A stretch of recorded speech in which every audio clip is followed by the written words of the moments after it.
Welcome to another Petishku, a bite-sized chat about current topics. Today, I have a quick Zoom conversation with David from the Leisure Launch Group. Hi, David. Hey, Dill. How are you doing? Great. So normally we would talk about food, but we've done that a lot lately. So we've got opened up here on this beautiful blog about Portugal or Spain. Let me just settle a few things and I'll do it. I don't mind getting into trouble for what I'm about to say. I'm biased. Fado is better than flamenco. Presunto is better than jamon. Portuguese wine is much better than Spanish wine. And petiscos are better than tapas. I will take the hit. I don't mind.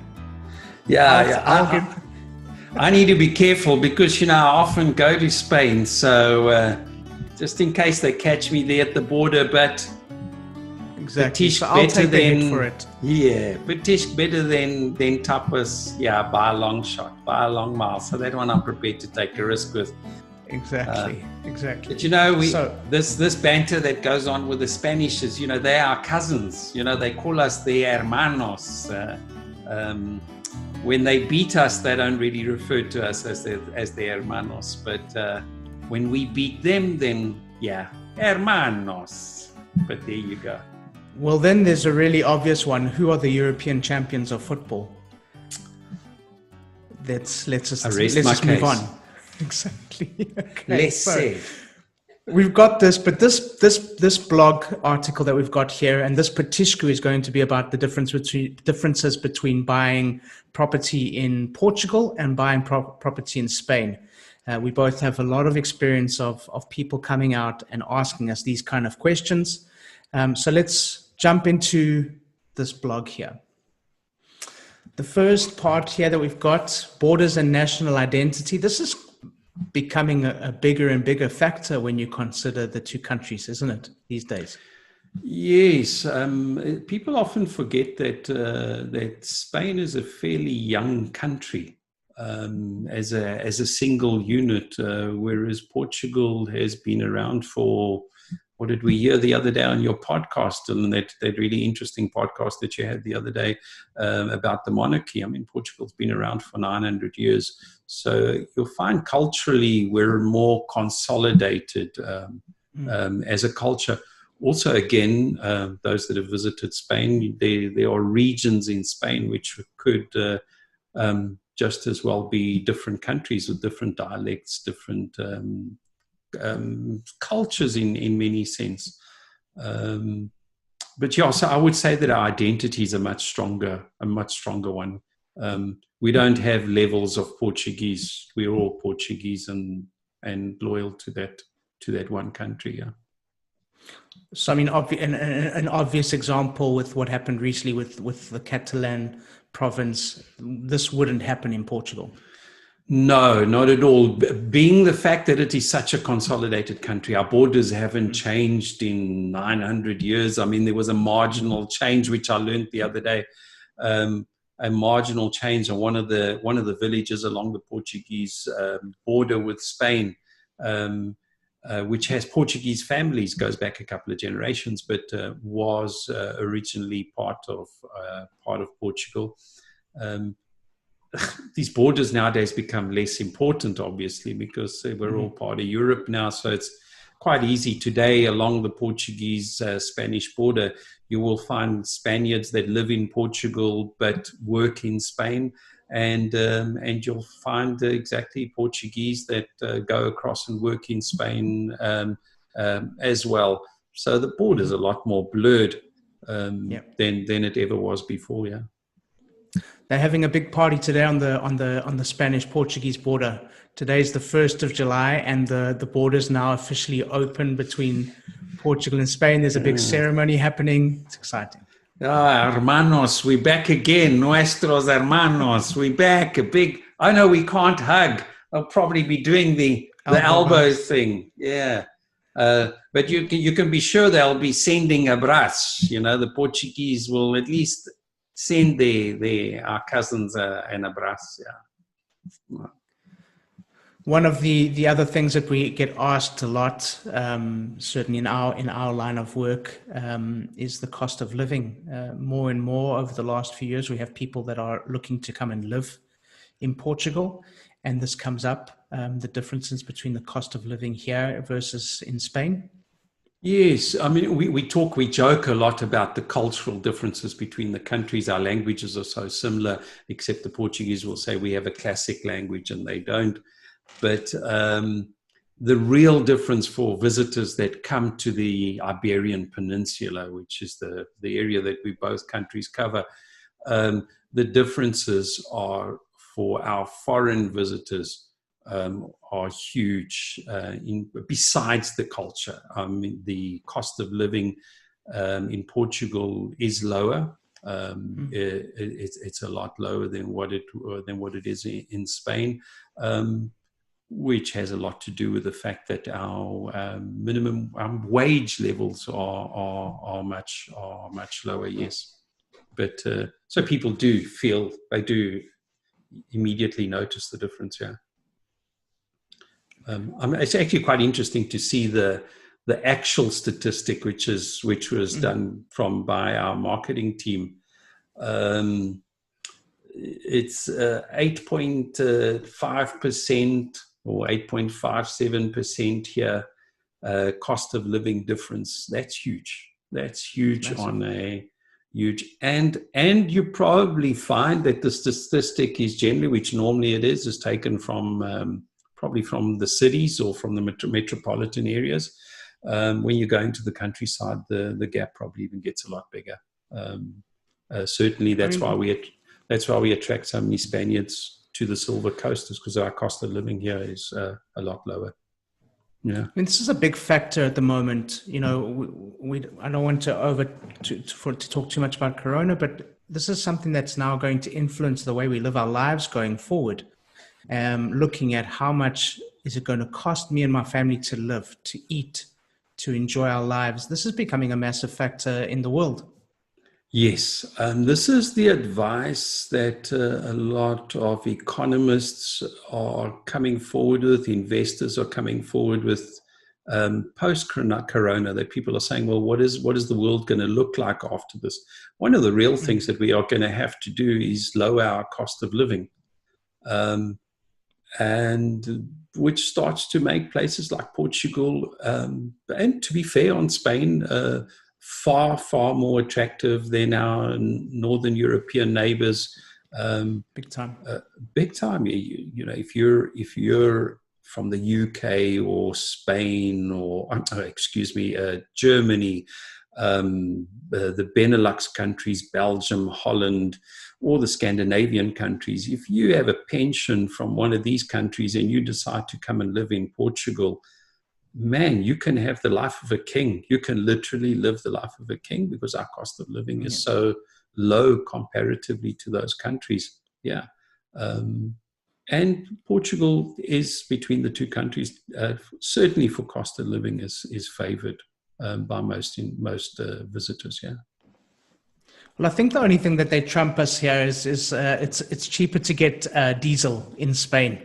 So if you're in one of those European border, the Spanish border towns, you always see the Portuguese going into Spain to get diesel, but the Spanish are coming into Portugal to eat lunch. It's fantastic. Down in the Algarve, we have Ayamonte, which is right on the border. You'll find that the shopping centers in Ayamonte don't really function. They're not really successful there, because the Spanish will come over across to Portugal to come and do their shopping, because it works out cheaper for them and the facilities are better. But the petrol station, the queue at the petrol station, predominantly Portuguese cars. You're right. Well, let's move on to buying your property costs. There's quite a substantial difference in property costs as well between the two countries. Yes, I mean, when we look at the statistics that they have over here, these would be most likely to be metropolitan costs. We're talking, when you're talking about 2,700 euros per square meter, 2,900, you're really doing a comparative between a Madrid and a Lisbon or Barcelona or something like that. Outside the city center, at a 1,500 euros a square meter, you literally, for Lisbon, you're probably talking about half an hour, 45 minutes outside of Lisbon. So we're still part of the greater Lisbon area. Silver Coast would fit very comfortably in this sort of rate per square meter. Whereas comparatively in Spain, you pay quite a lot more comparatively. Yeah. I mean, this is a no-brainer. You know, we could just say to people, go and look, you know, do your homework, have a look online at the different price points, what you're getting for your money. In terms of the quality of construction as well, the quality here is superb. Yeah, Dylan, here there's no comparison. I mean, it's no accident that around the world, Portuguese master builders have a charge a premium for their work, because the quality of their work is just completely at a much, much, much higher level. You will find that a lot of Portuguese companies will actually do construction in Spain because of their quality is a lot better. And I always invite people I say to investors, listen, visit Spain, visit Portugal, take a spirit level along with you and test. The Portuguese construction is far superior. There's no comparative here. And I'm sure our hermanos would agree with that. They won't agree with the tapas story, but most certainly quality of construction at Portugal's well known. Strangely enough, it's one of our exports. One of our greatest exports is construction. Many Portuguese companies do the bulk of their construction outside of our borders because the quality is so good. Yeah. Growing rental yields. This is something that we've seen happen now at during our time in Portugal. You know, I always remember when you spoke about a European city break destination, it was Barcelona. You know, that was the place that people would. But Lisbon and Porto are now huge. They win tons of travel awards. They win all these different tourism awards. These places are now achieving rental yields as good, if not better, than the traditional Spanish cities. Yes, I would say this is a result of a combination of two things. One was the Portuguese coming out of the crisis, coming out of the global crisis between 2008 to 2012. The Portuguese really focused or used the fact that they were appearing on the news all around the world, used that as an opportunity, a difficult time, but used it as an opportunity to market themselves out there. So there's been huge interest, especially since the way that the Portuguese have handled the crisis, and followed by the way they've handled the most recent one. That has brought a lot of good press to Portugal. And Lisbon, amazingly, the Lisbon and Porto as well, the councils in Lisbon and Porto have been very intelligent in the way that they've marketed their cities. They've created campaigns or programs to restore old buildings. So today, restoration of old buildings has become very, very fashionable. Great hotel groups have moved into our city center. And there's no comparison. I mean, but Lisbon has just a history that is incomparable with any other city in Spain. Result being, smaller city. We have a city airport, so our buildings are not allowed to be built very high, which means that our density is a lot lower for the cities, resulting in lower supply, less supply, and much comparatively higher demand. So Portugal has overtaken Spain by a long shot. Outside of the cities, the same. The quality of the locations is better. The Portuguese have done a great job of marketing the real Portugal, as opposed to going down the resort route that Spain did a lot of. Yeah. Well, there's a proximity thing there as well. Portugal's not a big country. It's a much, much smaller country than Spain. Yes. To get from an airport to an hour, this is not, you've got beautiful areas like the Silver Coast that are not far from the cities, that are not far from the airports, that are really, really easily to access and to get to. Yes, people don't realize that Portugal is actually quite a small country. By car, it takes you 3 hours across the country, and 6 hours for the length of the country. So it's not a huge country. So if you're in Lisbon, which is pretty close to the center, you're not more than a couple of hours from any destination in the country. So just a lot more comfortable to get around and to live. Yeah. Okay, and then something that is always such a pleasure for me to tell people about, and that I get asked, and that my clients discuss with me a lot, is the knowledge of the foreign languages. We spoke about this in episode 1 of the podcast. It's come up so many times. You can communicate here, and that's huge. Credit to the Portuguese people. Their love for languages is amazing. It's a cultural thing. It's more important to know languages than what it is to own a fancy car, this is what they love. They love languages. And that makes them, and I think it's also got to do with the fact that they're such great hosts. I mean, besides the fact that the Portuguese are all over the world, which often I talk about, they, by their nature, they're great hosts. And as a great host, the first thing you need to do is try and communicate with your guest, and knowing the language makes communication in Portugal so much easier. People that have visited Portugal realize you could live here. There are English families, there are Dutch, Belgian families, German families that have lived in Portugal for 20, 25 years and still don't know how to speak the Portuguese language, because the Portuguese are just so open to speaking your language. Predominantly, they will speak English, which is obviously the international language, but a good majority of them will speak French. A lot of them will speak German because with the exposure to Germany. Dutch more and more. Your guest the other day actually has a bar, is qualified for the Dutch Bar Association. I mean, this is not even in most countries you would think that this is something that's out of the ordinary, but more and more it's just become common that the Portuguese are out there. Languages. Yeah, your biggest challenge, people always ask me, how difficult is it to learn the Portuguese language? I think your biggest challenge is, how difficult is it for me to speak the Portuguese language, because the Portuguese are so polite, they will switch straight to English when they talk to you. Yeah.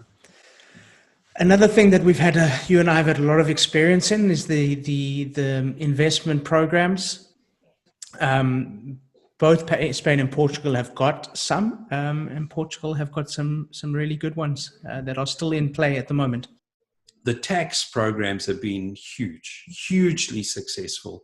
The Portuguese, we talk about this in our various podcasts, being the peaceful country that they are, the Portuguese have always had very good relationships with most countries, and they have these double taxation treaties, and they've used this to their benefit. So there are huge tax savings for investors, especially people who are looking to retire in Portugal. There are huge tax savings for them.